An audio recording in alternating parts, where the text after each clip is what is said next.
Katni Allahabad rail मार्ग में सतना से 70 किलोमीटर दूर धारकुंडी में प्रकृति और अध्यात्म का अनुपम मिलन देखने को मिलता है।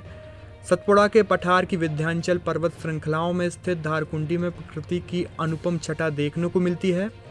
पर्वत की कंदराओं में साधना स्थल, दुर्लभ शैलचित्र, पहाड़ों से अनवरत बहती जल की धारा, गहरी खाइयां और चारों ओर से घिरे घनघोर जंगल के बीच महाराज सच्चिदानंद जी के परमहंस आश्रम ने यहाँ पर्यटन और अध्यात्म को एक सूत्र में पिरोए रखने का संकल्प लिया है। यहाँ बहुमूल औषधियां और जीवाश्म भी पाए जाते हैं। माना जाता है कि महाभारत काल में युधिष्ठिर और दक्ष का प्रसिद्ध संवाद यहीं के एक कुंड में हुआ था, जिसे अघमर्षण कुंड कहा जाता है।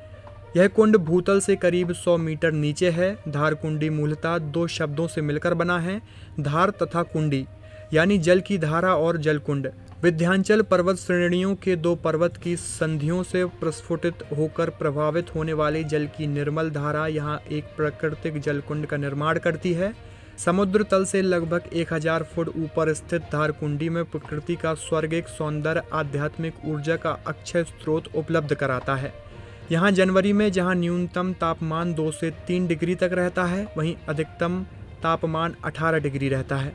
जून माह में न्यूनतम 20 डिग्री तथा अधिकतम तापमान 45 डिग्री रहा था।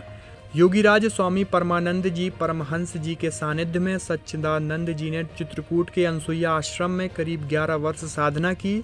इसके बाद सच्चिदानंद जी महाराज 1956 में यहाँ आए और अपनी आध्यात्मिक शक्ति से यहाँ के प्राकृतिक सौंदर्य को आश्रम के माध्यम से एक सार्थक रूप दिया।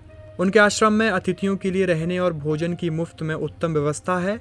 विशेष है कि महाराज जी अपने खेतों में उपजे अन्न से ही अपने आगंतुकों को भोजन कराते हैं। भागम भाग भरे जीवन के बीच कुछ दिन यहाँ आकर व्यक्ति को अध्यात्म और शांति का अनुपम अनुभव हो सकता है।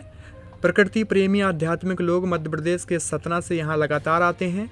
सतना से प्रतिदिन एक बस यहाँ जाती है। इसके अलावा सतना के बस स्टैंड में स्थित परमहंस आश्रम की शाखा से भी यहाँ आने की जानकारी मिल सकती है। घनघोर जंगल, पर्वतों और झरनों के बीच स्थित परमहंस आश्रम में साधना के लिए योगी पुरुषों का आवागमन होता रहता है। यहाँ आकर जीवन ठहर सा जाता है, मन को सुकून मिलता है। यहाँ के प्राकृतिक सौंदर्य का तो कोई जवाब नहीं, लेकिन सबसे महत्वपूर्ण है यहाँ का परमहंस आश्रम। सच्चिदानंद जी के आध्यात्म ने धारकुंडी के सौंदर्य की महिमा को दैवीय बना दिया है, जिसका अनुभव प्रकृति प्रेमी व्यक्तियों को जरूर लेना चाहिए।